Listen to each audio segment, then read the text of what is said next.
मैं हूं रमन सर और आप देख रहे हैं उनका छोटा सा चैनल, प्यारा सा channel R square institute Jahanabad. और मैं आज आपको पढ़ाने जा रहा हूं कोऑर्डिनेट ज्योमेट्री से रिलेटेड, यानी नियामक ज्यामिति से संबंधित। ये हिंदी हुआ। क्या पढ़ाने जा रहे हैं, टॉपिक का नाम देखिए व्हाइट बोर्ड पर। Topic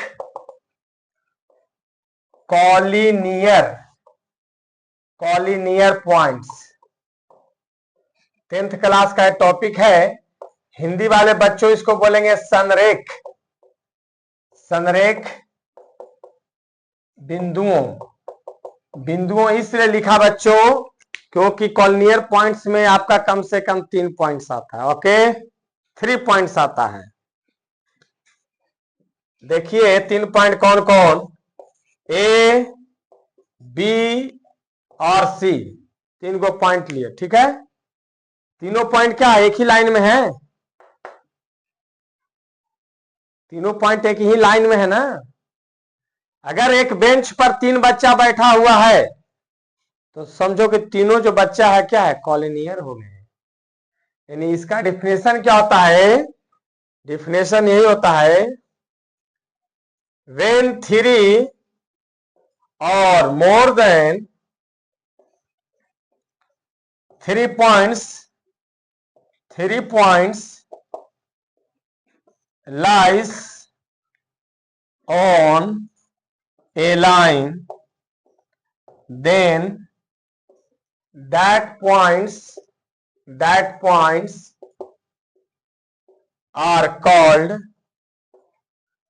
collinear points। अब इसको बच्चा जो बिहार बोर्ड या हिंदी माध्यम का बोर्ड या जो भी है ना, यूपी बोर्ड को भी हिंदी माध्यम का बच्चा हो, जहां जहां हिंदी में आता है क्वेश्चन, तो अब तो यार IIT NIT सबका क्वेश्चन हिंदी में रहता है।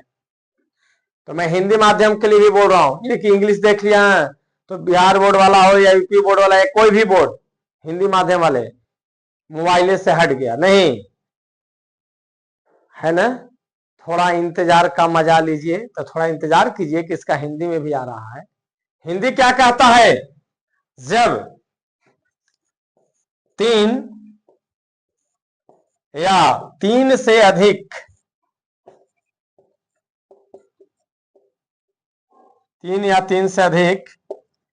बिंदुओं एक ही रेखा पर स्थित हो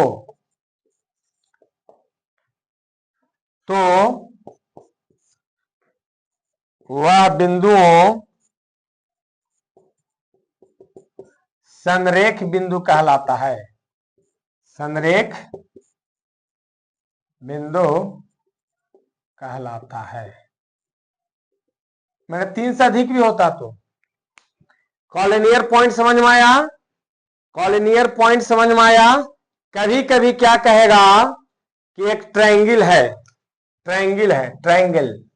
हिंदी वाले बच्चों क्या बोलेंगे? त्रिभुज। तो एक ट्रायंगल है तो इसका मतलब है कि उसका 3 गो कोऑर्डिनेट नियामक होगा, x1 y1 x2 y2 और x3 y3 होगा ना जी। 3 गो बिंदु आया कि नहीं? एक ट्रायंगल में 3 वर्टिसेस होता है, यानी 3 शीर्ष होते हैं। अगर इसको हमको कॉलिनियर दिखाना है, क्या दिखाना है? कॉलिनियर है ना। एक ट्रायंगल का तीनों वर्टिसेस दिया हुआ है और इसको कॉलिनियर दिखाना था। तीनों को कॉलिनियर दिखाने के कोई एक ही रेखा पर लाना होगा। अरे एक ही रेखा जी पर लाना होगा ना तीनों को। तो तीनों जब एक ही रेखा पर आ जाएगा तो ट्रायंगल रह पाएगा? कहा जाएगा? एगो रेखा बनेगा तो कहा जाएगा? एरिया का हो जाएगा, समाप्त हो जाएगा। एरिया का हो जाएगा समाप्त। जब इसको हम कॉलिनियर दिखाएंगे तो ये एरिया क्या हो जाएगा? समाप्त हो जाएगा, तभी ना एक ही रेखा बनेगा। एक रेखा का मतलब बाउंडेड हुआ। तीनों जो वर्टिसेस है उसको हम एक लाइन में ला देंगे ऐसे, A B और C। यहां पर कोऑर्डिनेट कितना है? x1 y1 x2 y2 और यहां पर क्या हो जाएगा? x3 y3। एक लाइन पर ला दिया तो कॉलिनियर हो गया। तो जब एक ही लाइन पर, तो यहाँ पे एरिया रहा कुछ नहीं ना, एरिया का हो गया शून्य हो गया। इसलिए कॉलिनियर दिखाने के लिए एक कंसेप्ट निकला, कंसेप्ट फॉर कॉलिनियरिटी, यानी संरेख, संरेख, संरेख दिखाने के लिए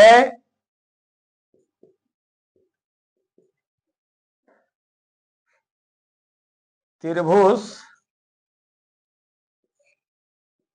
का क्षेत्रफल शून्य लेंगे, है ना। बहुत सा बच्चा को दिमाग में काहे शून्य लेंगे, क्योंकि जैसे ही ये ट्रायंगल था तो इसका एरिया निकलेगा, लेकिन ट्रायंगल का और कॉलिनियरिटी में बदलेंगे, मैंने एक ही लाइन पर रखेंगे तो क्या हो गया, ट्रायंगल समाप्त हो गया, खत्म हो गया। इसलिए एरिया क्या करना पड़ेगा, 0 कर देंगे। तो कॉलिनियर, अगर कोई भी ट्रायंगल का एरिया अगर 0 लेते हैं, अगर कह रहा है कि कॉलिनियरिटी है, तो कैसे दिखाएंगे, उसका एरिया 0 निकाल दीजिए। लेकिन किसी ट्रायंगल का तीनों वर्टिसेस दे रहा है तो उसका एरिया कैसे निकालते हैं, मिटाने के बाद बताते हैं। देखिए दूसरा, ए triangle whose vertices are given, then their area is given by, तो जानिए, तो इंग्लिश में लिख दिया, तो हिंदी में लिख दे रहे हैं। एक त्रिभुज जिसका शीर्ष दिया हुआ है, तो उसका क्षेत्रफल का सूत्र होता है ना। पहले सबसे पहले एक ट्रायंगल लेता हूं,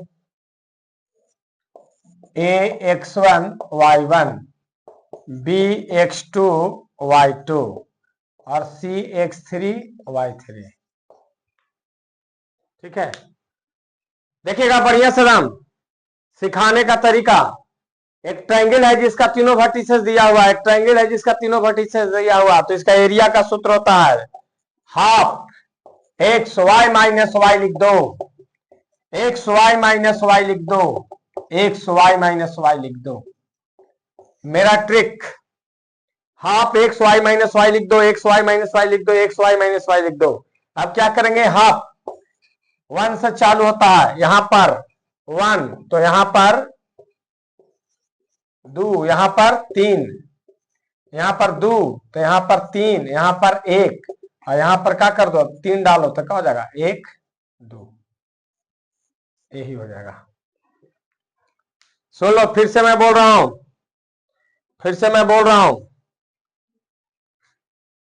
कि यदि कोऑर्डिनेट ज्योमेट्री 10th क्लास का है और 11th में भी कोऑर्डिनेट ज्योमेट्री होगा, तो उसमें भी हो सकता है, होता ही है।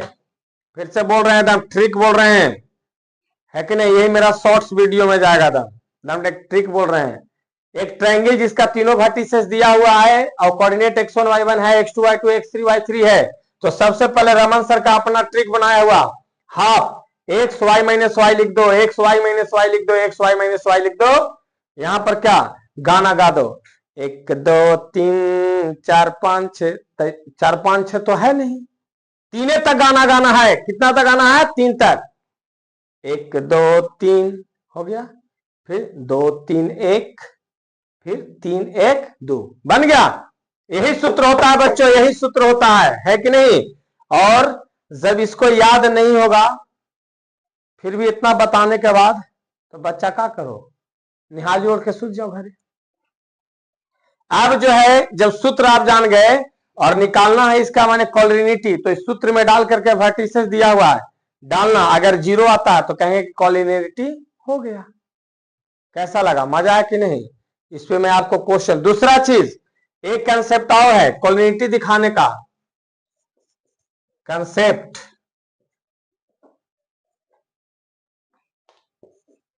फॉर कॉलिनियरिटी, ठीक है, यानी संरेख दिखाने का नियम, संरेख दिखाने का नियम। वो क्या हो जाएगा सर, देख लीजिए, ट्रायंगल में कितने साइड हैं? 3 साइड। कितने आदमी थे सरकार? 3, बोलता ना है 16 में, तो 3 साइड है यहां, तो उसमें से कोई 2 साइड का सम यदि तीसरे साइड का बराबर होता है तो भी कॉलिनियर का एगो कॉन्सेप्ट है। If sum of 2 sides must be equal to third side, then that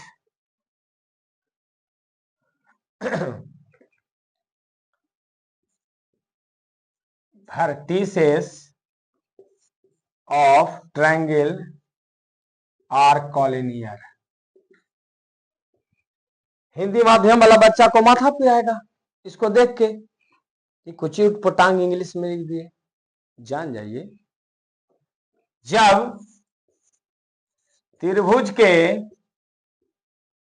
तीनों शीर्ष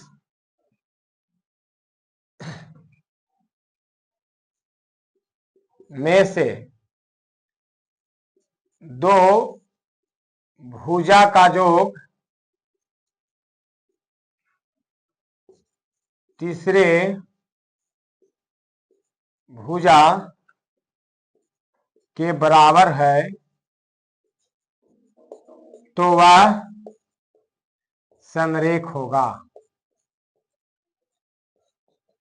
यानी देखो इसके बाद हम लिख रहे हैं A B plus B C, तो ए सी के बराबर होना चाहिए। दूसरा, या बी सी प्लस सी ए, तो क्या हो जाएगा? बी सी सी और सी प्लस ए, तो किसके बराबर? ए बी के बराबर, है ना। या अगर ए बी का लेंथ और ए सी का लेंथ, ए बी प्लस ए सी अगर बी सी के बराबर है तो भी संरेख होगा। फिर से सुन लीजिए एक और, यदि कोई ट्रायंगल है और उसका तीनों वर्टिसेस दिया हुआ है, यदि कोई ट्रायंगल है उसका तीनों वर्टिसेस दिया हुआ है, तो ए बी, बी सी और ए सी तीनों लेंथ निकाल लीजिए, तीनों का डिस्टेंस निकाल लीजिए। यदि उसमें से कोई भी 2 साइड का लेंथ डिस्टेंस का योग तीसरे साइड के लेंथ के बराबर है तो ये तीनों वर्टिसेस क्या हो जाएगा? संरेख हो जाएगा बउआ मैया। ठीक है, चलिए अब क्वेश्चन बताते हैं इससे रिलेटेड। देखिए क्वेश्चन रहा कॉलिनियरिटी पर, संरेख पर। फाइंड द वैल्यू ऑफ के for which the point A इतना है, बी इतना है, सी इतना है। मैं 3 को पॉइंट दिया हुआ है बच्चों, और कह रहा है कि तीनों पॉइंट क्या है? कॉलिनियर, यानी एक ही रेखा में है। तो जब एक रेखा पर आ गया तो ट्रायंगल रहेगा, ट्रायंगल क्या हो जाएगा? खत्म। और जब ट्रायंगल में रहेगा तो क्या हो जाएगा? एरिया बनेगा नहीं, यानी एरिया क्या हो जाएगा? 0। Also find ratio in which B divides C. तो हमको लगता है कि तीनों एक ही रेखा पर आ गया होगा तभी तो कॉलिनियर हो सकता है ना। एक ए का कोऑर्डिनेट कितना? -5 1। बी का कोऑर्डिनेट कितना होगा बच्चों? देखो 1 की। और सी का कोऑर्डिनेट कितना दिया हुआ बच्चों? 4 -2। ठीक है हिंदी वाले बच्चों, यदि बिंदुओं ए बी सी, देखो बिंदुओं ए बी सी 3 को बिंदुओं हैं, बिंदुओं हैं, तीनों क्या संरेख है, यानी एक ही रेख पर है, एक ही रेख पर, यानी एक ही रेख का मतलब एक ही रेखा पर है। क्लियर? अब कहता है तो किसका मान निकालना है? के का मान। क्या करेंगे दोस्त? क्या करेंगे? 2 तरीका में बोला था कि यदि ए बी जोड़ बी सी का मान किसके बराबर? ए सी के बराबर ले लीजिए। या एरिया को क्या कर दिए, 0 कर दिए। दोनों तरीका से बन सकता है। तो हमको लगता है कि दोनों माथा लगाइए देते हैं। माथा नंबर 1 है ना, एरिया को क्या लेना है, 0। बीटेक बीटेक ए बराबर 0, यानी क्षेत्रफल का मान कितना लेना है बच्चों, 0 लेना है। मैंने ए का मान बताया था half, X Y minus Y लिख दो, एक्स वाई माइनस वाई लिख दो, और एक्स वाई माइनस वाई लिख दो। हमको सूत्र याद नहीं है, मास्टर है तैयो हमको याद नहीं है। कंसेप्ट याद है, कंसेप्ट। रट्टू मल नहीं हूं, समझू मल आदमी हूं, समझू मल। कैसे, तो एक क्या चीज का काम करेगा, x1 y1 का, एक कितना x2 y2, एक कितना, गाना वही गाइए, 1 2 3, बस 3 तक जाना, यानी 1 2 3, यहां 2 3 1, पहले ही कंसेप्ट दिया हूं, 3 1 2 हो गया, सूत्र बन गया। जैसे रटाएगा नहीं, कंसेप्ट से half X Y minus Y करके फिर गाना गा के लिख दीजिए। अब चलो ये क्या हो जाएगा, 0 हो जाएगा। हाफ x1 की जगह कितना है दोस्त, -5, y2 कितना है, k है। दम फिलअप करने में बड़ी पैनी नजर रखिएगा, नहीं तो ना कि ये बोला उसमें वो बोला उसमें डला जाए। फिर कौन, y3 कने है, -2 है, तो यही जी माइनस पलाई से -2 हो गए, ठीक है। x2 का मान कितना है, 1 है, तो यहां 1 होगा। y3 का मान कितना है, -2, y1 का मान कितना है, 1 है। x3 का मान 4 है, 4 डालो। y1 का मान कितना है, 1 है, 1 डालो। y2 का मान कितना है, k है, k डालो। कैसा लगा, अब देखिए जो यहां पर हाफ है, गुना में इधर आके 0 बट्टा अगर हम हाफ कर देते हैं तो क्या हो जाएगा, 0 में लड्डू में किसी भी चीज से भाग दीजिए, लड्डू मिलेगा, पेड़ा ना मिलेगा। अब आगे बोलते हैं, -5, लड्डू का मतलब 0 मिलेगा। अब जो है -2 और -1 कितना होगा, -3, तो -3 गुने कितना होगा, -3, और यहां क्या हो जाएगा 4 और -4 के,